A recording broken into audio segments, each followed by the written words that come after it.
Lumilipas pa nga ang mga araw ay mas lalong tumitindi itong init ni Haring Araw. Abay, alas 9 pa nga lang ho ng umaga ay sobrang init na nga ho talaga. Maging itong aking mga tanim na halaman ay grabe, sobra hong natutuyo. Gawa nga ho ng walang ulan at sila nga ho ay naglalanta na nga ho dyan at natutuyo ang kanilang mga dahon. Kung sila nga ho hindi makatagal, paano pa nga ho tayo? Ay buti pa itong mangga na mumunga. Pa nga ho walang ulan ay sila talaga tumatagal. Maging ito nga ho aming tangke ay hindi nga ho malamnan. Gawa nga ho walang tubig ulan. Tubig ulan ho ang aming sinasahod para nga ho malamnan yan. At ito nga ho ay wala nga hong tulo at napakaliit nga lang ho. Hindi naman ho pwedeng patuyuan yan ng laman. At gawa nga ho na iyan nga ho ay mabibiyak nga ho yung kanyang tangke dahil gawa nga ho yan sa simento. Maging itong aking tanim na gulay dito sa aking likod ng bahay talaga nga naman ay kahit sagana na nga ho sa dilig ay grabe ay hindi talaga sila tumatagal, nalalanta nga ho ang kanilang mga dahon. Kaya naman, pangsamantala ko nga ho yan nilagyan ng silong para nga ho maliliman ang kanilang katawan at nang hindi ho sila malanta. Kahit na iyan ay diligan mo talagang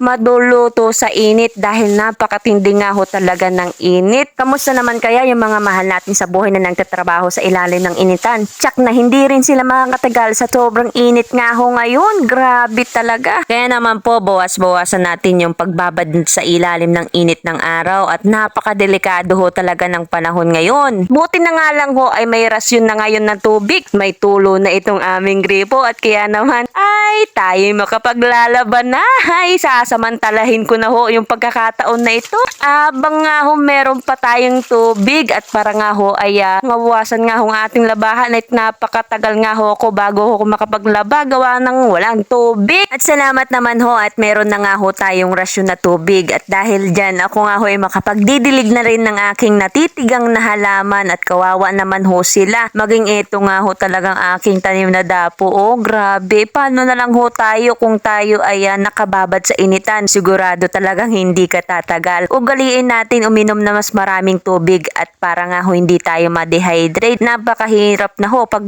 tayo ay natuyuan ng tubig sa katawan. Napakalaki ho ng gastos kung magkakataon. Naku, sa mga high blood dyan, ugaliin natin maglagay ng basang bimpo sa ating mga ulo para naman may proteksyon tayo sa init ng panahon. Aba, buti pa to si Mingming. Napakasarap ng higa doon sa ibabaw ng bato.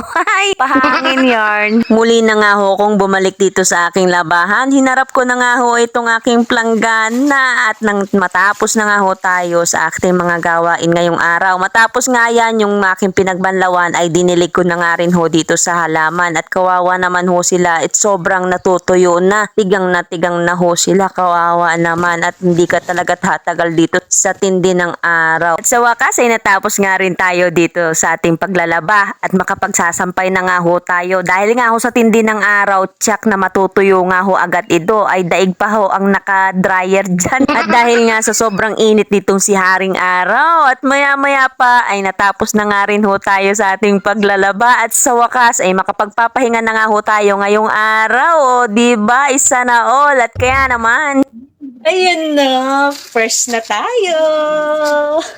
Meron na tayong gumora. Tapos ang ating trabaho. So, tara, samahan mo kong gumala.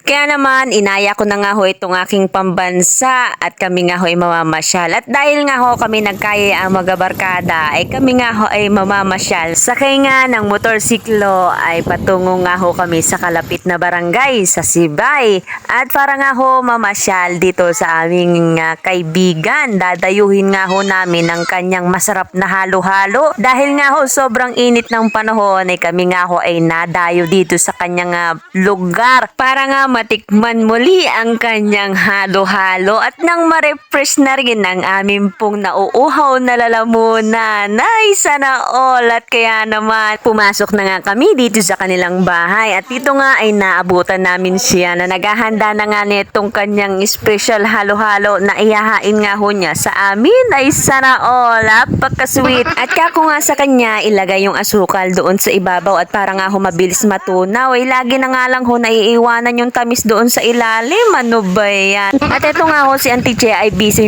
nga ho sa pagkayod ng mga yelo. Gamit nga ho ang kanyang ice crusher. Aba, hindi na nga ho siya mahihirapan dahil nga ho may ice crusher na at hindi na nga ho siya magkakayod ng mano-mano. Ay napakahirap nga talaga pag magkayod ka ng yelo ng mano-mano. Yung tipong hindi pa nga ho nauubos yung isang buong yelo ay tunaw na ho yung mga kinayod mong yelo.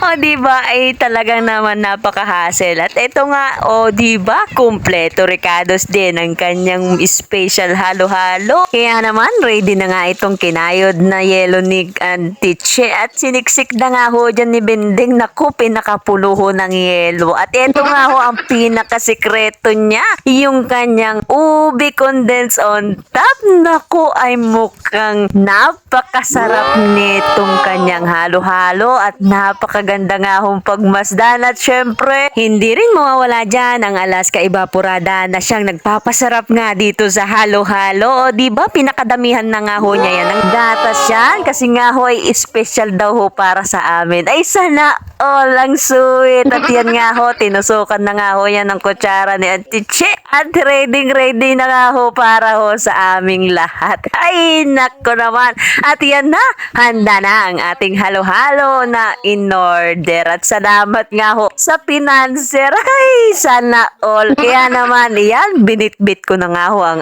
aking kapartihan at baka nga ho ako'y maubusan pa. Yan ho ay aking favorite pa naman. At kaya naman, lumabas na nga ho kami ng bahay at para nga ihain sa kanila ang espesyal na halo-halo nga ni Bending dito nga sa kanilang tambayan ay aming pagsasaluhan itong halo-halo at saktong-sakto napakainit nga ho ng panahon at napakasarap nga rin ho nitong kapartner sa panahon nga ho na tag-init ito nga hong halo-halo at kaya naman hinumpisan ko na nga hong tikman yan. Ako po ay nanginginig sa lamig sa dami nga ho ng yelo at ng sahog niya. O diba at maya pa ay dumating na nga rin itong aming kamaritesan si Annalyn. Dito na nga rin ho kami nagatagpo sa tambayan nila Bending at dito na rin ho kami nagkwentuhan yan. O paano, maiwan na kita dyan at ako'y kakain pa na itong halo-halo. Oops, wag mong kakalimutan mag-follow, mag-like and share na din na itong aking video. Thank you for watching. Love you so much and babu!